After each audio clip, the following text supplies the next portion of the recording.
Hello, hello, hello. Welcome to Greater Good Entrepreneur, where we interview entrepreneurs that are doing good for the world. Today we're here with Jill Ouazzani, co-founder of Asra Olive Oil Company.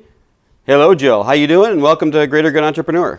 Thank you. Good to be here. I love what you guys are doing. I've had your olive oil. I think it's great stuff. First, get me started out with, how was it that you started the company with your husband, correct? Correct. Okay, so how was it that you were in Morocco and ended up in Vermont? Great question. So my husband's native country is Morocco. He was born and raised in Morocco.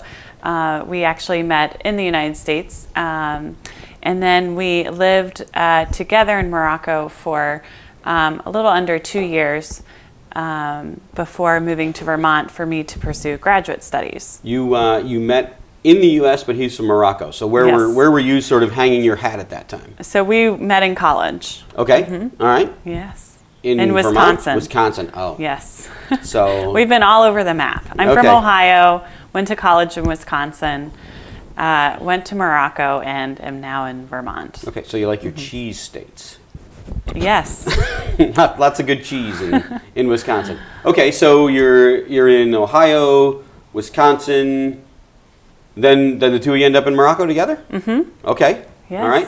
And then Vermont for grad school? For grad school. So I went to SIT Graduate Institute and studied nonprofit management.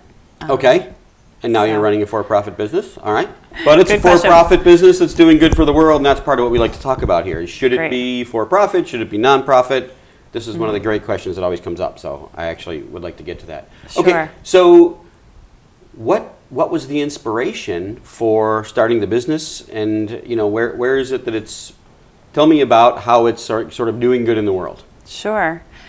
So my husband, when he was a kid, he helped harvest olives and make olive oil with his family, and they just had a very small little venture producing olive oil just for their own enjoyment. Mm-hmm. So it wasn't a business, but he knows good olive oil, and when we both moved to Vermont, he noticed the scarcity of good olive oil, fresh, single source olive oil. We just couldn't find much of in this area.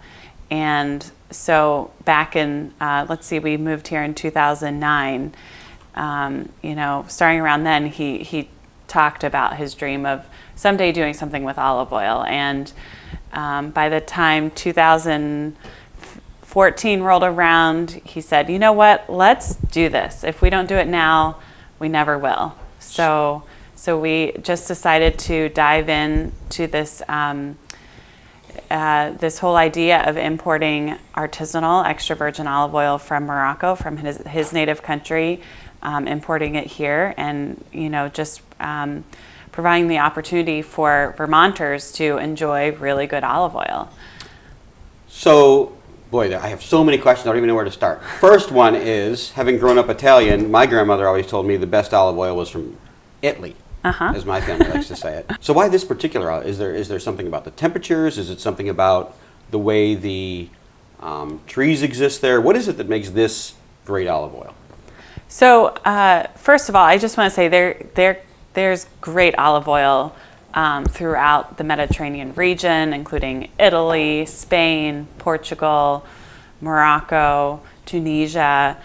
There's even good olive oil in California, here in the U.S. Mm-hmm. I think what's special about this is that we have direct ties with the farmers. Okay. And so it's more about knowing where your food is coming from. And since my husband is, from the very region where this olive oil is produced, he's in direct communication with these farmers, and it's actually a small cooperative of small-scale farmers. Mm-hmm. We actually have our other guest, Mesa. I wish we had a camera that could point down to Mesa, but we don't right now. We'll get Mesa on the camera in a moment. Mesa, your daughter, right? Yes. Your daughter Mesa is down here and super cute. Made for TV, this baby, I will tell you that. So to answer your question about good olive oil, so yes, I mean, that's where we focus our energy, just in terms of really hammering in the point that, if you want to know where your olive oil comes from and you want to have fresh, good tasting extra virgin olive oil that you know is extra virgin, that you know is high in antioxidants, this is the stuff to buy locally. So actually, this is interesting because I've read this and I know plenty of other people that have this question.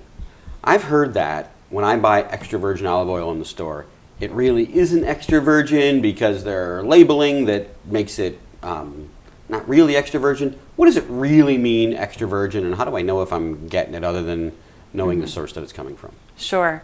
So extra virgin olive oil is determined by the acidity level in the olive oil. So my husband can talk more specifically about the technical aspects of olive oil. But basically, the acidity level is what you're looking for. And actually, we recently saw a 60 Minutes program. They were talking about the issue of all the fraudulent activity going on in the olive oil world, especially in Europe, and the fact that a large percentage of extra virgin olive oils that are sold both in the U.S. and in Europe are not actually extra virgin. Yeah, that's what I've heard. They've been tested. So the latest numbers I've gotten is up to 80% of extra virgin olive oil sold in the U.S. This is olive oil from Europe and the Mediterranean region, North Africa. Up to 80% is actually not extra virgin. And we really have no way of knowing as consumers. Right. I mean, people with a very good fine palate would be able to tell. And in fact, you can taste the difference between just plain old olive oil and good extra virgin olive oil. Okay, well that's good to know. And something, to also keep in mind is that olive oil is a fruit product. So you don't want to buy old olive oil. You want to buy the freshest batch you can get. And so that's the reason we've decided to put both the harvest date on our olive oil as well as the best use by date. So consumers know both. Most olive oils on the market only give you the best use by date and don't actually tell you when the olives were harvested. So give me an idea of how long from the time of the expiration use by date, how long can it sit bottled? Is it a year or is it only a couple of months? I can't believe I don't know this. Oh, that's a great question. Actually, a lot of people don't know that. So really you have 2 years to use olive oil. But keep in mind, the olive oil doesn't go bad per se, but it's just, it loses its flavor and, it's just not as good of a product if you just let it sit on the shelf. Okay, well, Mesa is ready to move on to the next subject, obviously, so we're going to do that. You want to bring Mesa up? Yeah. This is going to be fun. It is going to be fun. Okay, we just took a little break and we are back. We've got your daughter Mesa, right? Is that? Yes. Let's move away from the technical stuff a little bit, and I want to hear about really your journey. You and your husband both, luckily, living in southern Vermont, both seem to have pretty good jobs. What is it that's in you that's causing you to sort of take the risk to move from that into starting your own business? Great question. We kind of look at it as, you live once and, live out your dreams. So this is actually a dream of my husband's to really launch this business. And it's exciting for me to be a part of it. I really enjoy implementing, the marketing plan and really helping to launch this business has been a joy for me. But it has actually been, I think my husband has more of the entrepreneurial mindset than I do. But once he shared the idea, I was totally on board. I actually know several couples that the husband is the entrepreneurial one, and it works out great because usually the wife keeps the stable job and gets the health insurance and all that, and then the men go off on their on their silly journeys, and for the lucky ones, those silly journeys turn into something great. How about Well, let's first I want to look at your website a little bit. What is the URL? It is asrafoods.com. Asrafoods.com. Okay, and I love this nice little picture here. Okay, so, and here we can go, we can see your story. Really, it's under our product that I think is interesting, where it talks about the small-scale farmers. Mm-hmm. Have you, and I did not prep you with this question, so I apologize. Have you and your husband looked yet at sort of the social impact that the businesses have, that your business is having, in terms of, if you're selling, if you can know into the future that you're selling X amount of olive oil, this is providing this many jobs in a place that otherwise people would be poor. Have you guys ever really looked at and thought much about what kind of social impact you'd like to be measuring? That's a great question.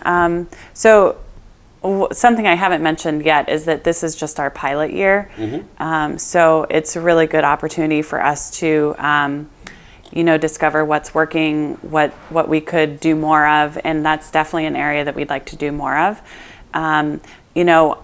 Us choosing to work with this particular cooperative of small-scale farmers was our first step in being a socially responsible business. And so we don't have any numbers yet in terms of what kind of impact that makes in their community. But I do know that we are the first ones to import their olive oil to the U.S. So we see it as a great opportunity for them to open their market. Right. To the United States. Cool. We started to talk about, it was your husband's dream, really, that you were really happy to be into, and then you guys ended up starting the business at the exact same time you had Mesa, right? Right. So just gluttons for punishment.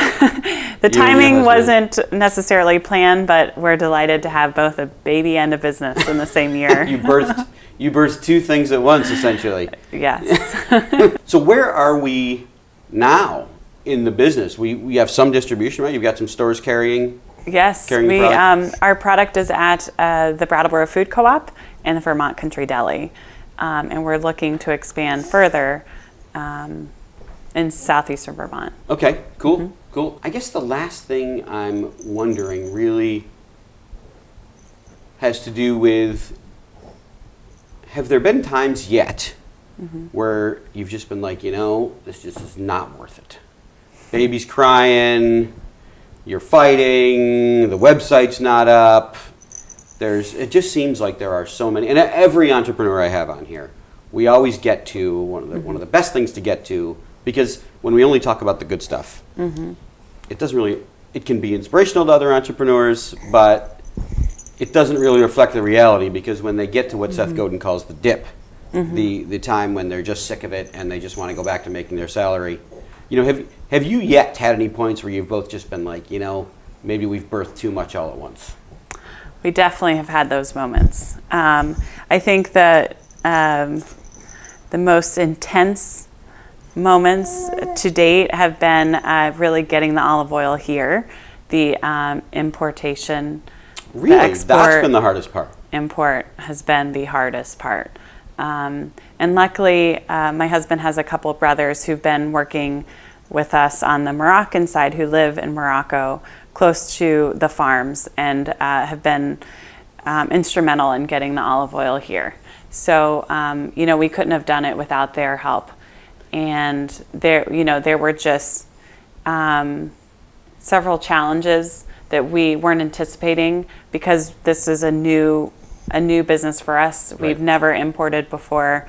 So, we knew the first year would be filled with, lots of interesting challenges, and mm-hmm. we certainly had those. Is it a problem at the point of the farmer, or is it a problem with more things that have to do with international distribution and just all the licensing and all of that part of it?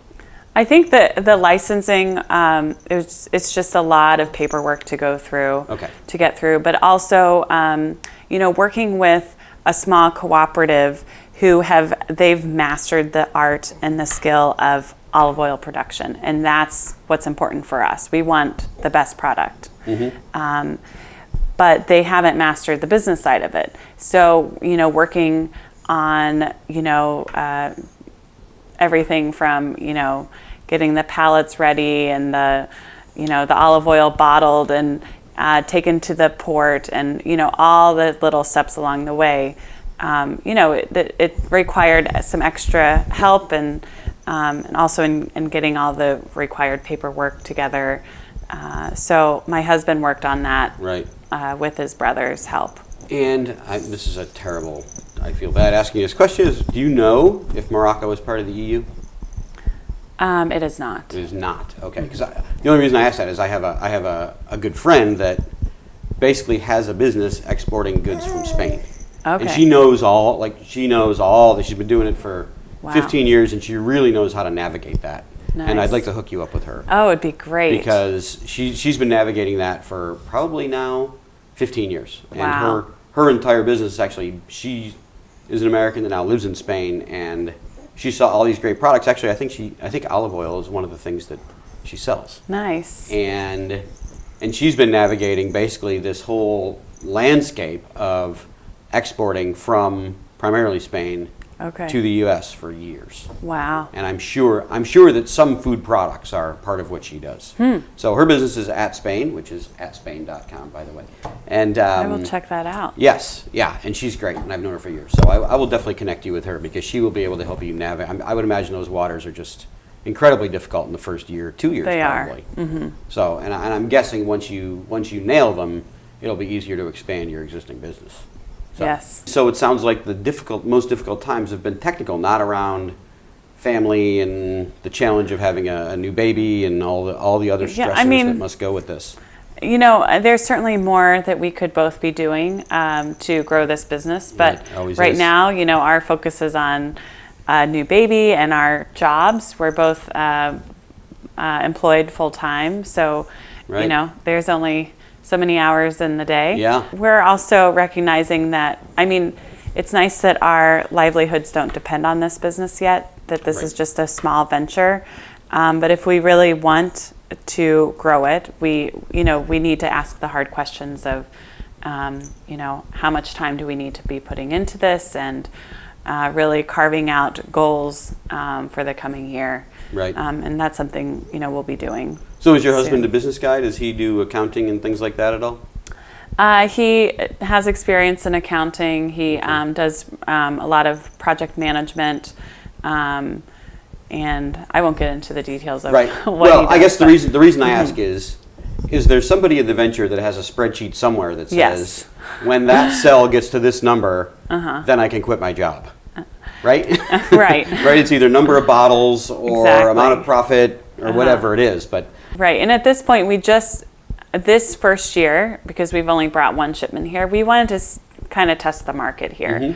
Just the very local grassroots market, to see does this interest people. And actually, the timing worked out great for us, because we started selling it in probably early November. So through the holiday season, we saw that people really enjoyed giving olive oil out as holiday gifts. So we sold multiple bottles to families, and we were quite surprised by the record number of sales. Had I talked to you before Christmas, I would have done that. It makes a great gift. Yeah. It's a little bit more personal than maybe a bottle of wine.